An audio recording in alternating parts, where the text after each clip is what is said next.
Alright guys, it's the last video of this set. Thank you for hanging out with me and watching all of these if you did, and we'll see how right I am about some of these different teams and some of the cards that weren't exciting and some of them that were. The classic sip of water that I should have took before I hit record, but let's just go ahead and roll with it. We're tired, we got to get all these posted. Let's look at the dragon cards and the neutral cards of the Rebellion set. So we're going to start off with the hatchling here. This is a very interesting epic card, 7 cost, cool little dragon. He has a true strike, so we get a true strike attacker. He has a dodge, even though he's really slow, so you might occasionally miss him. And he picks up an oppress. So that helps deal with all these little no attack monsters that are on the board. He's going to attack last, but he's not going to miss, or he's going to be very interesting in reverse speed games. Overall, I would just say a very interesting little card. I don't see this being a dominating dragon. Oh, wait, before we get into the monsters, maybe I should remind you that they are getting maybe the most dominating summoner. All right, so new summoners for Dragon. The only one that we are going to have is the one that can either give 1 unit Lookout or give 2 units Ambush. So that is pretty wild. And look, I got a gold one, but only on the Mav server. So let's go ahead and talk about how you can give 2 units Ambush and the kind of fun you might be able to have with that. All right, let's go ahead and look at just the units now. Our other dragons here, we're getting a red wyvern dragon. This is a 9 cost epic dragon that has flying and immunity. I like that. Back row immunity is always fun. He'll have that right away. He will always only do 2 magic damage though, but eventually he picks up a stun. So that is an interesting play. Lots of HP, so lots of survivability. And a stun. So this could be an ambush stun. Or this could be a lookout mage. 2 very good things. Very powerful add-ons. Then we have the Rune Seeker. This card kind of reminds me of Queen Massilia, but from a different flavor. So we got Rune Seer Servana. She is a cleansing card. So now you can bring cleanse to any team with dragon. So that's kind of nice because all the teams that didn't have a cleanse are going to have one. Strangely enough, green didn't have a cleanse. You did not have a cleanse on the death team, and now you could just bring a dragon to the match and you get a cleanse. Like, picture something just kind of silly, but cursed Wendigo, with her, he can be cleansed now, so he gets his self heals. He can get armor. He can get a repair of that armor. His thorns can be amplified, and well, let's just go blind the other team too, just in case. Give them a chance to miss us. This is really, really powerful. Obviously, lower levels, you still get a cleanse protect right away. You get a blind after that. Gold, you get a repair, and up in champion, you get an amplified. Love this card. Definitely will be a card that is probably just as impactful as Queen Massilia, but can now be on any team. So that's pretty wild. All right, then we got the Soulish Asenich. All right, so he's a return fire 1/9 reflection shield card with magic reflect. Wild. He also gets a redemption later on. I mean, if you thought archers were coming, you could play him along with her, and then she amplifies that bounce back. But boy, how are you going to kill anybody? This is definitely meant to be used with her. He's going to be bouncing back archery, bouncing back magic. He's not going to be taking any kind of thorns damage. And then when you finally do kill him, he's going to redemption all over you. Now, when you add in the Chaos Legion dragons, I guess we can take neutral off the board really quick for this. So the Chaos Legion have obviously a lot more dragon cards. So some of the things that are going to be interesting here, you do have a Resurrect here. that you could put so that you could bring him back to life.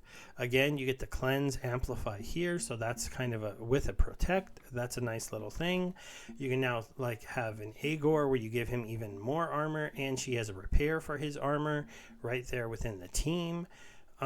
You do have Beatrix. We should mention him and his weapons training. For those that have him, I only have him at level 2, so I'd like to get him higher, but still he is the ability for you to add archery damage to cards like the Rock, none of the new cards, but any of the other cards that we have seen, since dragons can be brought to bear with any other team.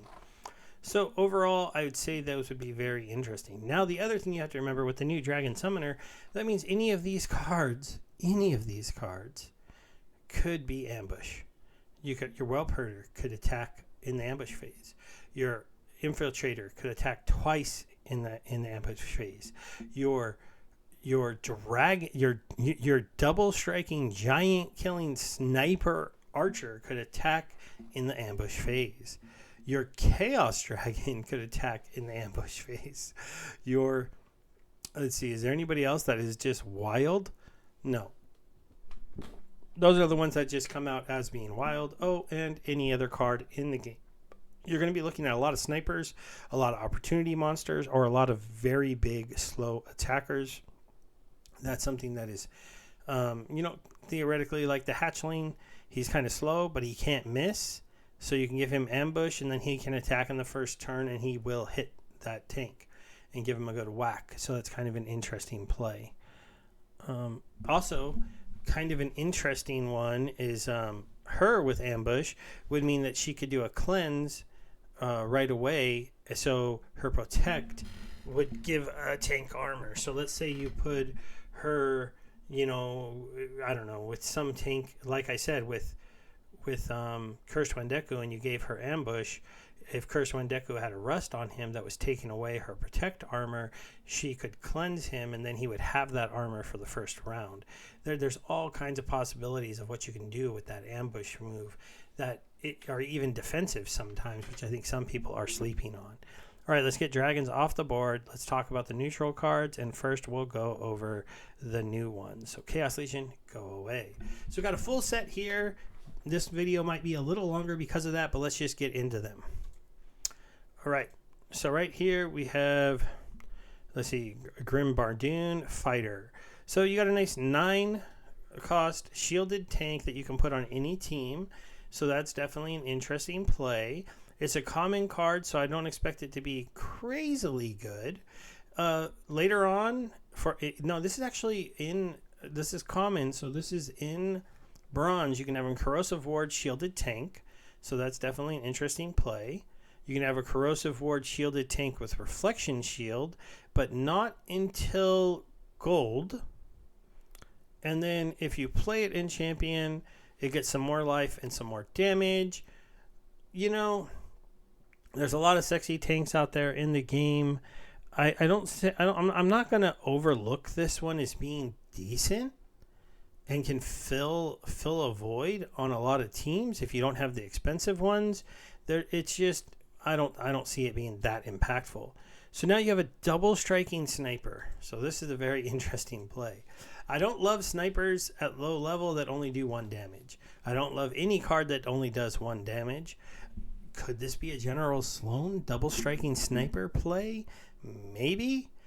Giving some value to General Sloan there.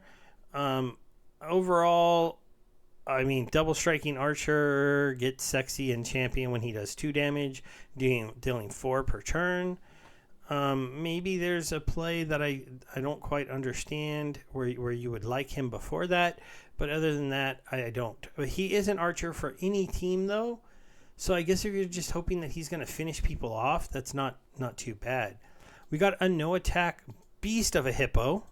So this is a 10-17 flanking monster. Now this is interesting because he could actually end up being a card that you want to actually see in the 3rd position in some interesting lineups. So let's say you put one of the, you put a magic person. So he's a neutral card, so you put one of the magic weapons training monsters next to him, and now give him a nice little 3 magic attack. Then in the second position, you put any melee monster you want, and they have reach from any team because he is neutral.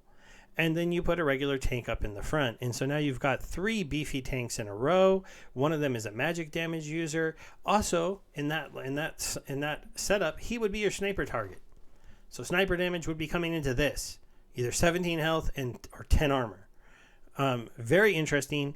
Obviously for high mana matches, but that makes that next position so very interesting. All right, Chaos Lackey. So we have a nice little archer with a dispel. So a neutral dispel, that is definitely interesting. I do not mind the 1 attack if you're putting him in there more for the dispel. I do like a true striking archer who cannot miss. He never gets an extra attack, so he's really just a dispel that does not miss.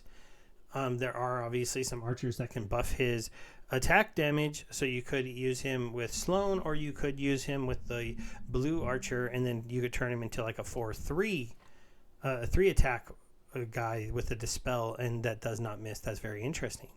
You got the rebel here. We've talked about this a little bit. So you have the weapons training mage.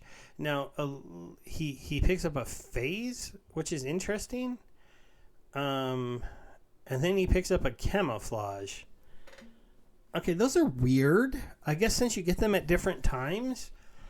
But, you know, he can add a magic damage to somebody. What I'm really thinking with this one is that you're going to be using him at times to give somebody 2 forms of weapons training attacks. So you're going to be using somebody that can give archery to somebody in the back row, and then you're going to go ahead and toss on 1 magic damage as well. The phase, I mean, he's only got 4 speed. I guess with a blind, just maybe a magic attack will miss him. It's interesting. Phase and camouflage, though. Can't attack me till I'm in the front row. Okay, let's look at the neutral opportunity monster. This guy will get played. He's opportunity with immunity, so that's an interesting add-on, but that does mean that he could be a back row user in a poison match, so he'll get play for that. He'll also just get play in opportunity lineups as a 3rd opportunity attacker. So that's going to be a very good card to have at a high level. Here's your Scattershot monster for your Scattershot teams. And he is a Scattershot ambush. So he is also a card that can be added into all the different ambush teams that we've talked about. Also with the Dragon team, where you already can make 2 cards ambushed. If you throw him on the board, maybe with another card, you could almost have your entire team going during the ambush phase. Now, here's one of the cards a lot of people think are going to be very, very useful. You can see we're getting a lot more cards with immunity this time go around. You're getting him. So in the beginning, he's just an immunity 0 cost monster.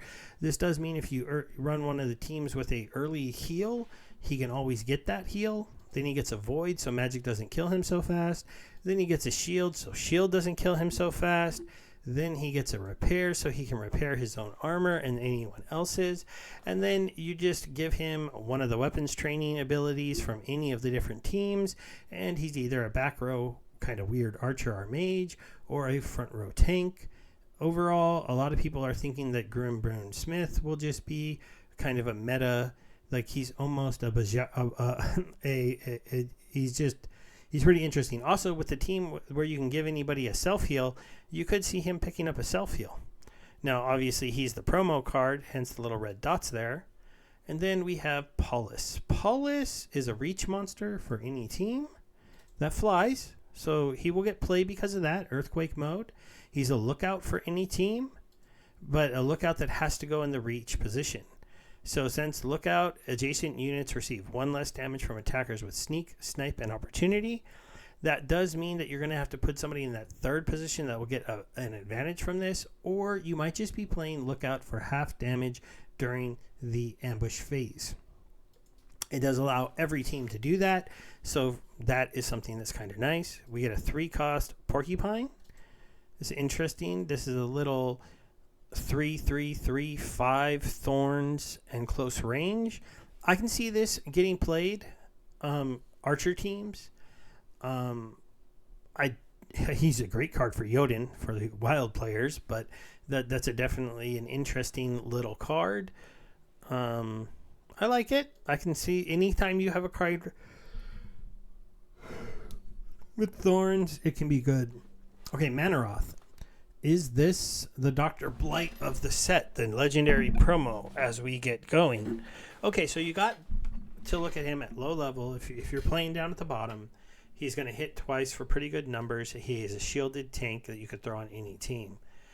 You could throw him here. Now, even though he's slow, he can't miss. The slowness means you kind of have to play him with repairs, or this armor strike is not going to do much. Oh, wait. He has his own repair. This is pretty important, though you want to make sure maybe that you don't play a lot of back row armor. I don't know. That's kind of a weird thing to say, but let's face it. This guy might be